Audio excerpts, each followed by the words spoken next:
Hallo zusammen, Manuel Kählin hier. Wenn ihr bei meinem letzten Video auf Basel dabei seid, dann wisst ihr, ich bin nicht aus Münster raufgekommen. Ich möchte dort rauf, ich möchte dort oben die Aussicht genießen, ich möchte dort oben Fotos machen. Und heute starten wir einen zweiten Versuch und ich habe natürlich gelernt aus dem letzten Mal. Ich bin nicht alleine unterwegs, ich habe meine Frau dabei und mit ihr zusammen werde ich euch Basel noch ein bisschen näher bringen.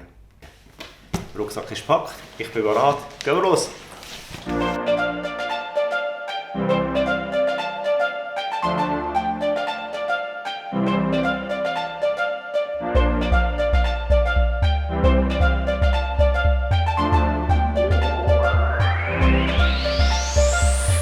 Wenn ihr schon mal in Basel am Bahnhof seid, habt ihr euch vielleicht auch schon gefragt, warum es da 2 Uhren? Wäre es nicht ästhetischer gewesen, hätte man einfach eine grosse in der Mitte des Bahnhofsgebäudes gemacht. Wäre möglich gewesen, aber das geht zurück auf 1844, die Zeit, wo die ersten Züge in der Schweiz verkehrt haben und jede Ortschaft noch ihre eigene Zeit je nach Sonnenstand hatte. Und zwar ist das die nördliche Linie auf Müllhaus und die südliche Bahnlinie in die Schweiz gewesen. Lange Rede, kurzer Sinn, die Uhr links hat die nationale Zeit von der Schweiz aus Bern angezeigt und die rechts die Zeit von Frankreich, genau genommen aus Paris. 1893 ist die europäische Zeit eingeführt worden und die Schweiz hat ein Jahr später auch nachgezogen. Und das ist der Grund, warum Basel 2 Uhren am Bahnhofsgebäude hat.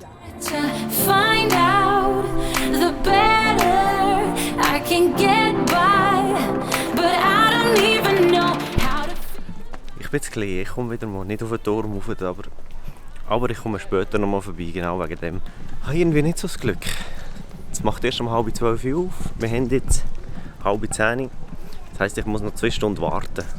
Und ja, das ist kein Problem. Ich habe noch viele andere Punkte, die ich anschauen hier in Basel.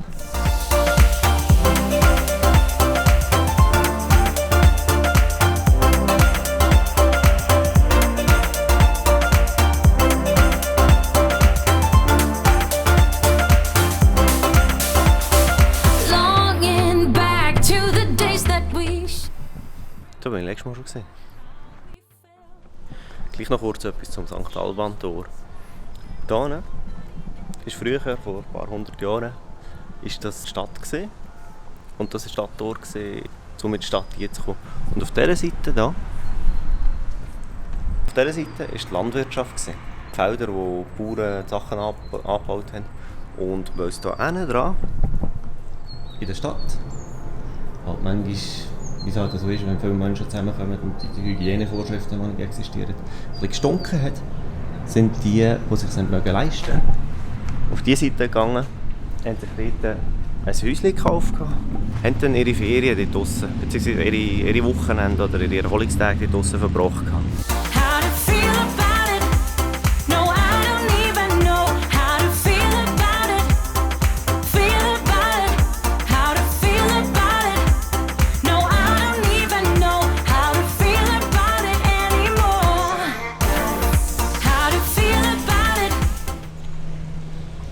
Das hier, das ganze Gebilde, ist noch ein Überbleibsel von der Stadtmauern von früher, die hier raufgegangen sind zum St. Alban-Tor, wo man dort hinten dran sieht.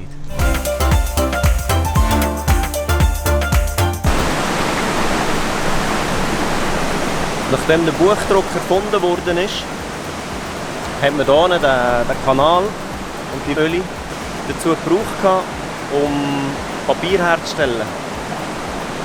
Das ist eine sogenannte Papiermühle hier unten. Das ist ein Museum, das man anschauen kann. Der Bach hier, das Flüssli, nennt sich Talbadeich. Das ist der Alban und Deich ist eher ein altbaslerisches Wort für Teich. Der ist 4,75 Kilometer lang und verläuft zwischen Münchenstein und Basel, bis er dann nachher hier vorne in den Rhein hineinläuft. Kommen wir mal da. Foxtrail. Kleiner Tipp. Der gemütlichste Weg über den Rhein ist immer noch mit der Fähre.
Kennen ihr die da hinten?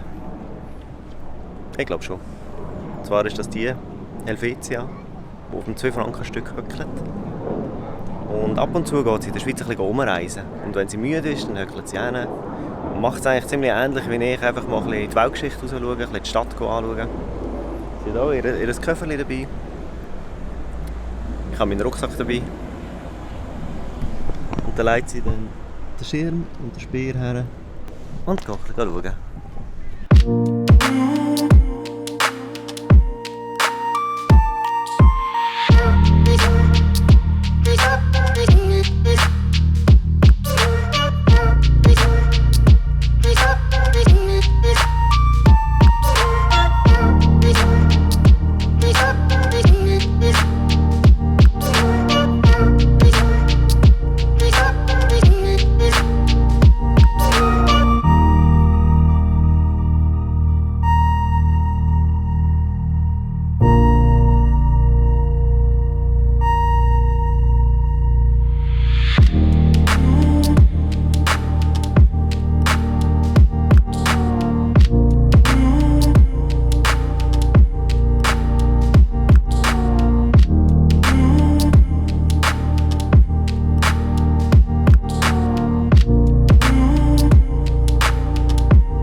Wir haben es geschafft. Wir sind auf dem Münster oben. Es hat gleich noch geklappt. 3 Anläufe haben wir gebraucht. Aber schaut euch mal die Aussicht an.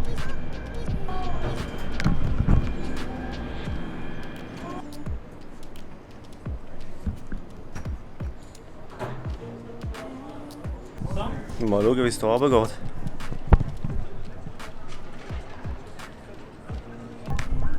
Wollen wir nicht runterfallen. Jetzt gehen wir noch eins rauf. Der Weg vorher war schon eng und ich könnte mir vorstellen, es wird noch enger da drauf.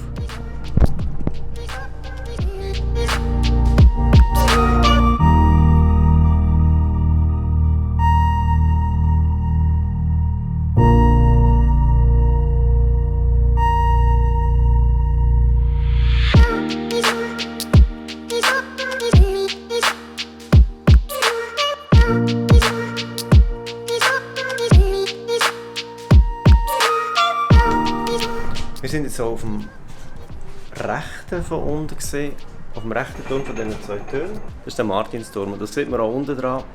Das hat die Statue vom heiligen St. Martin, der seinen Mantel durchtrennt, um im Obdachlosen Wärme zu geben. Und der andere Turm, der dort hinten, das ist der Georgsturm. Das ist vom Georg, der heilige Georg, der unten dran sieht man so, wo der Drachen erleidet hat. Der Martinturm ist 65 Meter hoch und der hier hinten, der Georgsturm, ist 67. Das heisst, er ist noch ganze 2 Meter höher.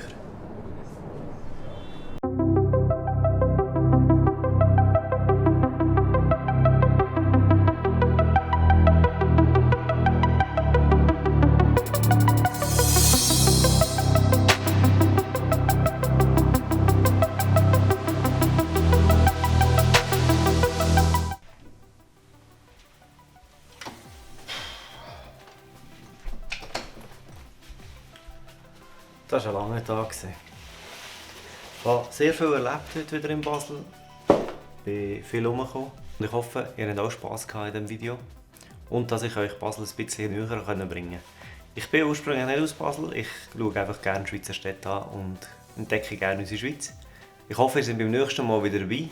Drückt den Like-Button, wenn es euch gefallen hat. Abonniert meinen Channel, wenn ihr es nicht schon gemacht habt. Und ich freue mich, wenn ihr beim nächsten Mal auch wieder dabei seid. Gute Nacht!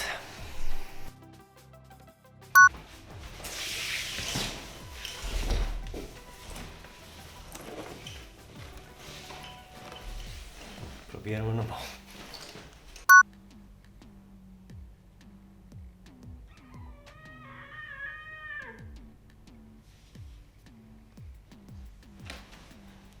Bist du auch mitgekommen? Gehen wir zusammen auf Basel?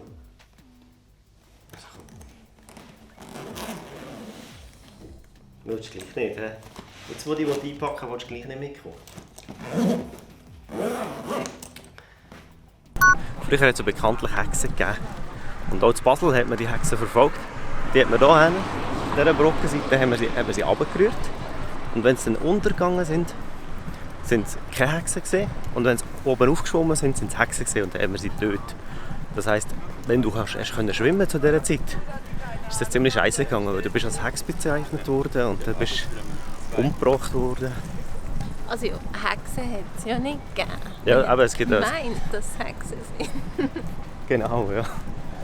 Und dann ist es halt schon ein bisschen scheiße, wenn du schwimmen kannst und denkst, ja, die rühren mit uns eh hier. Das nicht.